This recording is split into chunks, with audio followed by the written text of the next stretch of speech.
Саламатсызбы? Биздин каналга катталып, акыркы жаңылыктардан кабардар болуңуздар.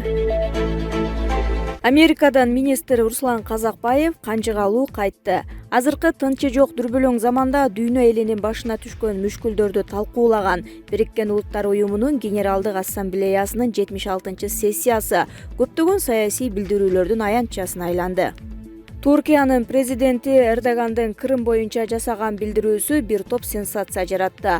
Бүткүл дүйнөнүн мен деген саясий лидерлердин башы кошулган бул эл аралык иш-чарага президент Садыр Жапаров онлайн форматында мазмундуу сөз сүйлөп, Ташкы иштер министри Руслан Казакбаев катышып, Бириккен Улуттар Уюмунун баш катчысы Антонио Гутерриш менен жолугуп, Кыргызстандын өлкө башчысынын аманатын айтып баш катчы болсо, президент Жапаровдун Бириккен Улуттар Уюму Борбор Азия саммитин өткөрүү демилгесин, тоолуу аймактардын өнүгүүсүнүн 5 жылдык программасын бекитүүнү колдоп берген.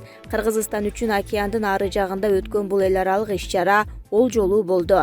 Министр Руслан Казакбаев АКШнын мам катчысынын жардамчысы Дональду, эл аралык коопсуздук боюнча АКШнын президентинин улук жардамчысы Эрик Грин, Монголиянын президенти, Туркия, Иран, Италия, Катар жана башка оңдогон өлкөлөрдүн тышкы иштер министрлери менен жолугушуп, эки тараптуу сүйлөшүүлөрдү жүргүзүп, кол коюлган келишимдерди жүзөгө ашыруу, соода, экономикалык, маданий, гуманитардык байланыштарды бекемдөө маселелерин талкуулап, ал эми Сингапурдун тышкы иштер министри Вивиан Балакришнан менен санариптик технологиялар, мамлекеттик башкаруу жана укук коргоо системалары боюнча алардын тажрыйбаларына таянып биргелешкен долбоорлорду ишке ашыруу жагдайында иштектүү келишимдер тууралуу сөз болгон. Булак Азия Ньюс.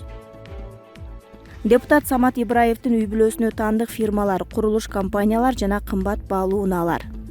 Жогорку кеңештин депутаты Самат Ибраевдин ысымы акыркы күндөрү жаңылыктардын сап башында болууда. Социалдык тармактарда анын жубайы Нуржан Иманкулова Алыкул Осмонов атындагы Кыргыз улуттук китепканасынын жетекчиси жана бир нече компаниянын негиздөөчүсү экени айтылууда.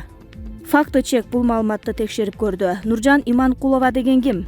Нуржан Иманкулова Кыргыз Республикасынын президентине караштуу мамлекеттик башкаруу академиясында окутуучу болуп 4 жыл эмгектенген жана ошол эле учурда Саякбай Манасчы эл аралык коомдук фондунун китепканасынын директору кызматын аркалаган. Мындан тышкары ал Саякбай, Легенда, Сулайман Тоо, Батыр, Үркүн, Бүкүр көркөм тасмаларынын продюсери болгон. Иманкулова республиканын маданиятына кошкон олуттуу салым үчүн Кыргыз Республикасынын президентине караштуу мамлекеттик тил боюнча улуттук комиссиясынын кыргыз тили төш белгиси, Кыргыз Республикасынын жогорку кеңештин ардак грамотасы, кыргыз тасмасынын отличниги наамы менен сыйланган. 2021-жылдын 11-майында ал Алыкул Осмонов атындагы улуттук китепкананын директору болуп дайындалган. Кымбат баалуу унаалар жана фирмалар. Юстиция министрлигинин маалыматына ылайык Иманкулова Строймир жана Эстревел компанияларынын негиздөөчүсү. Ал бул ЖЧКларга университетте жана Саякбай Манасчы эл аралык коомдук фондунун китепканасынын директору болуп турган мезгилде эйлик кылган. Ал социалдык тармактардагы өзүнүн эски баракчасында чет өлкөдө эс алып жаткан сүрөттөрү жана кымбат баалуу унаанын жанында түшкөн сүрөттөрү менен бөлүшкөн. Иманкулованын виртуалдык досторунун арасынан Самат Ибраев менен анын уулу Айбек Ибраевди, ошондой эле Самат Ибраевдин бир туугандары Жазгүл жана Эркингүлдү көрсө болот. Бул Нуржан Иманкулова Самат Ибраевдин жубайы экенин кыйыр түрдө кабар берет. Мындан тышкары бул маалыматты биздин өздүк булактарда тастыктады. Ишкерлердин үй бүлөсү Саматбек Ибраев Строй Центр компаниясынын жана Ибрай дыйкан чарбасынын негиздөөчүсү. Мындан тышкары ал Нуржан Иманкулова жетектеген Саякбай Манасчы эл аралык коомдук фондунун негиздөөчүсү. Самат Ибраевдин уулу Айбек Ибраев Аддас консалтинг жана Телегей компанияларына ээлик кылат. Ал эми экинчи уулу Данияр Ибраев Нуржан Иманкулова негиздеген Строймир ЖЧКсында башкы директор. Ал ири өлчөмдүү алдамчылык боюнча жетишке шектелүү. ИИМдин маалыматы боюнча 2019-жылы бир нече курулуш компаниялары милицияга кайрылган. Алардын айтымында Строймир ЖЧКсынын башкы директору Данияр Ибраев бул компанияларга курулуш арматураларын берүүнү убада кылган. Бирок чоң суммадагы акчаны алган соң байланыш үзгөн. Шаардык ички иштер башкармалыгы жалпы жонунан 507 миллион 352 миң 49 сом чыгым келтирилгенин жана кылмыштардын жана жоруктардын бирдиктүү рейстеринде 7 эпизод катталганын билдирет. Данияр Ибраевга карата козголгон кылмыш иши жабыла элек жана дагы деле тергелип жатат.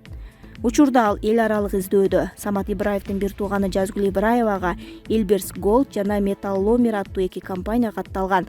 Ал эми Эркингүл Ибраева Эрмес сервис компаниясына ээлик кылат. Салыктар. Самат Ибраев 2018-жылы тапшырган декларациясында жыл ичинде тапкан кирешеси 3,7 миллион сомду түзгөнү маалымдаган. Ал дээрлик 100 гектар жергеээлик кылып, Lexus 570 үлгүсүндө унаанын айдарын жана Азат Нур Пери компаниясынын жетектерин кабарлаган. Белгилей кетсек, Ибраев 2018-жылга чейин ачылган компанияларын декларациясында көрсөткөн эмес. Мындан тышкары Ибраев жакын туугандарынын жыл ичиндеги кирешеси 12,5 миллион сомду түзгөнүн жана алардын бир нече турак жайы, административдик кыймылсыз мүлкү жана эс алуу үйлөрү бар экенин белгилеген. Ибраев ошондой эле жакын туугандарынын Lexus 570, 470, Toyota 200, Mercedes-Benz MB 320, Mercedes-Benz 180 үлгүсүндөгү унаалары бар экени маалымдалган. Булак уа чекеткейже. Жапаровдун ишенимдүүлүгү оптимизмге жетелейт. Кыргыз Республикасынын президенти Садыр Жапаровдун Кыргызстан эл аралык соттордо кандай болгон күндө да кумтор маселеси боюнча өз позициясында турат деген ишенимдүүлүгү бери дегенде эле оптимизмге жетелейт жана биздин өлкө үчүн оң натыйжа берет деген үмүттөндүрөт. Бул логикалуу. Жапаров бир топ жылдарын аталган кен чыккан жер үчүн күрөшкөн. Ал үчүн ак жеринен абакка отургузулган. Адам анын ушунчалык чечкиндүү турушу таң калыштуу эмес. Эми биз алтыныбызды сата албайбыз деген ажиотаж көтөргөн биздин айрым жарандарыбызга мен айткым келет. Тынчсызданбагыла, алтын ар дайым өз рыногун табат. Кардарлар кезекке турушат. Эл аралык арбитражда утулуп калсак эмне болот дегендер да бар. Биз утулбайбыз, биз утабыз. Макул дүйнөлүк мафиянын таасири астында жеңилип калдык дейли. Анда эмне болот? Алар кумтөрдү өздөрүнө өткөрүп алышабы? Жерибиз, тоолорубуз, байлыгыбыз биздики. Акыры элибиз да биздики, туурабы? Эң негизгиси эл колдоп турат, деди мамлекет башчысы кечээ сүйлөгөн сөзүндө. Элдин колдоосуна келсек, саясат таануучулардын жана эксперттердин массалык маалымат каражаттарындагы көптөгөн билдирүүлөрү менен далилденгендей, президент сөз жок мындай колдоого ээ. Анын үстүнө алардын баары, анын ичинде оппозициялык күчтөр да бул маселе боюнча бардыгы Жапаров менен биригиши керек. Анткени таразанын ташында мамлекеттин тагдыры кызыкчылыгы турат. Баары түшүнүшү керек. Биз бүткүл дүйнөгө кумтөр боюнча өзүбүздүн бекем позициябызды көрсөтүүбүз керек. Бул үчүн өлкөнүн бардык күчтөрүн бириктирүү абдан маанилүү. Шайлоо жакындап жатат. Көптөгөн талапкерлер бул теманы пайдалангысы аракеттенип жатышат. Бирок бул жерде мамлекеттик кызыкчылык жеке кызыкчылыктардан жогору турууга тийиш, деди юрист Айдар Мамбеткадыров. Учурда канадалыктарда кол кушуруп бош отурган жок. 30 жылга жакын биздин өлкөнүн улуттук байлыгын ээлеп алган кумтөрдүн мурдагы кожоюндары кайрадан алтын кенин өз көзөмөлүнө алуу үчүн бардык аракеттерди жасап жатышат. Алар дүйнөлүк коомчулукта өздөрү тууралуу пайдалуу ой-пикирди түзүү үчүн жалпыга маалымдоо каражаттарын тартып ишке киргизди. Жеткирүүчүлөргө кысым жасап, өндүрүштү токтотууга аракет кылышууда. Кыргызстанда дооматтарын артышууда. Кыргызстан үчүн азыр бул кырдаалды логикалык жактан аягына чыгаруудан башка арга жок. Көп жылдар бою уят сыйыты жок инвесторлор биздин коррупцияга баткан чиновниктердин көмөгү менен улуттук байлыкты өлкөдөн чыгарып кетишти. Жыйынтыгында Кыргызстан туңгуйка капталды. Баары анын ичинде президент дагы биз мурдагыдай жашоого мүмкүн эместигин жана азыр андай болбой тургандыгын түшүнүп жатышат. Ачык айтканда, мындан ары абалыбыз улам начарлайт. Акырында да мамлекетибизди жоготуп алышыбыз мүмкүн. Булак компресс. Кытайда суу ташкыны болду.